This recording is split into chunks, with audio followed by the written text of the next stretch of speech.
رسول الله صلی الله علیه وسلم وی یا الله زما د امت پښمنی په ټیم کې د دوی د دې پاسیدل الله دا سکه الله دا د برکتونو یو ذریعہ وګرځي. اللهم بارک لامتی فی بکورها. الله سو کم خلق چې پښمنی طرح پاسی سار د وخت طرح پاسی رسول الله صلی الله علیه وسلم وی الله مال جان او اولاد کی برکت وګرځي سکه بدن کې برکت وګرځي. دا دعا د چا ده؟ د جناب رسول الله صلی الله علیه وسلم. نو پښمنی ته د وخت پاسیدل دا ضروری کار دی. اکثر چې کوم دی هغه سوس خلک چې هغه انتهایی د نارستی راغستی وي او هغه په بستره کې دننه چې کوم دی پښمني کوي پوره د پښمني د دې خیر او برکت نه دا خلک محرومه پاتې کیږي. نو په کار ده چې سړی پښمني ته د وخت راپاس او پښمني ته پاسیدل دا سنت رسول صلی الله علیه وسلم دی. نو پښمني ته راپاسیدل دا ضروری کار دی، دا انتهایی ضروری کار دی.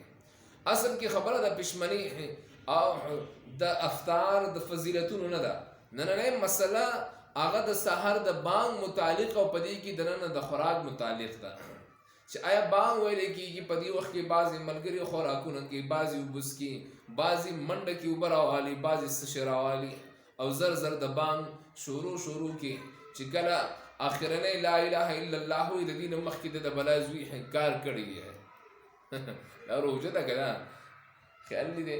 نو د دې متعلق خبره ده. ګورئ کله چې سار اذان شروع شي اذان راواخلي څوک اذان شروع کې په دغه وخت کې خوراک کول حرام دي او که چا وکړل روژه ماته ده د دې قضا به بیا وروستو راګرځي.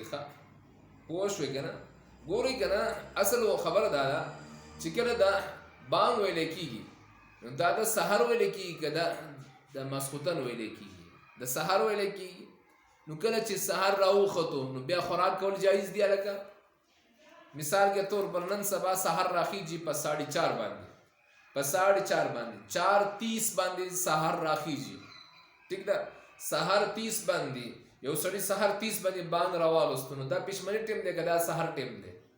وایه سحر ټیم شو که نه؟ نو چې سحر ټیم کې یو سړی خوراک کوي نو ته ووایه دا روژه ده؟ دا روژه نه ده شي. روژه ماته له دوباره به راګرځي. دغه رنګې اصل خبره دا ده چې زمونږ خو بهرحال دویمه خبره دا ده چې بانګ راواغستو په خوله کې د یو نوړی ده یا ګلاس د خولې ته نیولی دی او په دې کې اچانک بانګ راواغستو آیا دغه نوړی به ته تیرې او که راوباسې به او دا کومې اوبه چې تا خولې ته ور رسولي دي آیا دا به واپس کېږي نه دا به تیرې؟ نو بهتره خبره دا ده چې نه دا نوړی تیرولی شي نه دا نوړی تیرولی شي او نه دا اوبه څکلی شي. اکثر ناپوهه مسلمانان خپل روژې چې کوم دی د دې روژې د دې غټو خیرونو نه د دې برکتونو نه هغوی څه شي محروم پاتې شي. ولې؟ هغوی د خپل د روژې د مسایلو نه خبر نه دي چې یاره زه دا کار کوم په دې باندې زما روژه ماتېږي او که نه ماتېږي. اکثر بانګ راګستی او هغه اوبه څکي یا منډه کې راپنډ شي په اوبو باندې منډه کې یو بس جهاد کوي جهاد روان دی. نو لہذا ګورئ دغه نوړی تېرول هم روژه ماتوي د اوبه تېرول هم روژه ماتوي. هغه اولنۍ خبره ده. دغه رنګ یو سړی دی هغه نه هیر شو هغه ټیم ته وکتل چې هلکه دا خو 4 بجې دي نیمه ګنټه خو ده شته خوراک یې شروع کړل خوراک یې شروع کړو اوبه وڅکل هر څه خوراک یې وکړو چې وروسته یې وکتل هلکه دا خو 5 دي دوکه شو ټایم کې دوکه شو. نو لحاظه روژه ماته ده د دې روژې به قضا راګرځي او کفاره ورباندې نشته دی. دغه رنګې بغیر د پښمنۍ نه روژه نیول بغیر د پښمنۍ نه څه کول روژه نیول یاره سړی وږي پاتې شي ناوخته شي ورباندې نو روژه کېږي د دې سره د روژې سره کار نشته دی. دغه رنګې د پښمنۍ په ټایم کې او کور والا سره ملاویدل هم دغه مسله ده. که د بانګ نه وروسته وي نو بیا ګورې په دې باندې بیا کفاره هم نشته دی او روژه هم ماته ده او کفاره به هم نیسي.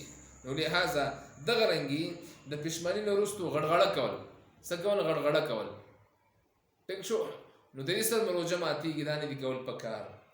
دویم اهمه خبره ده چې اکثرو خلکو باندې غسل اوښتی وي ټیک شو غسل واوړي په روژه کې نو دا عاجزانان دوی روژه کې خو غړغړه نشي کولی که نه په غسل کې نو دی ماښام نه وروسته روژه ماتې نه ډوډۍ خوري نه چیس کې نه مونځ کې سب سے پهل لاړ شي بمبې ته کښېني او دا غړغړ شروع کړي او دا لانجې شروع کړي لکه دا کوم اسلام کې راغلي دي دا اسلام کې نشته دی او نه د غسل په فرایضو کې دي نه د غسل په سننو کې دي نه په مستحباتو کې دا نشته دی ښه روژه کې غړغړه نشته دی چا باندې چې جنابت غسل واوړېدو او د جنابت غسل کو نو روژه کې دننه کو نو لہذا د غړغړه نشي کولی او دغه غړغړه بیا ختمه ده وروستو د دې غړغړې څه قضا مزا نشته سړیه دا کومه قضا راشي راګرځي بله مسله چې آیا په ناپاکۍ په حالت کې یو سړي باندې غسل اوښتی دی جنابت غسل اوښتی دی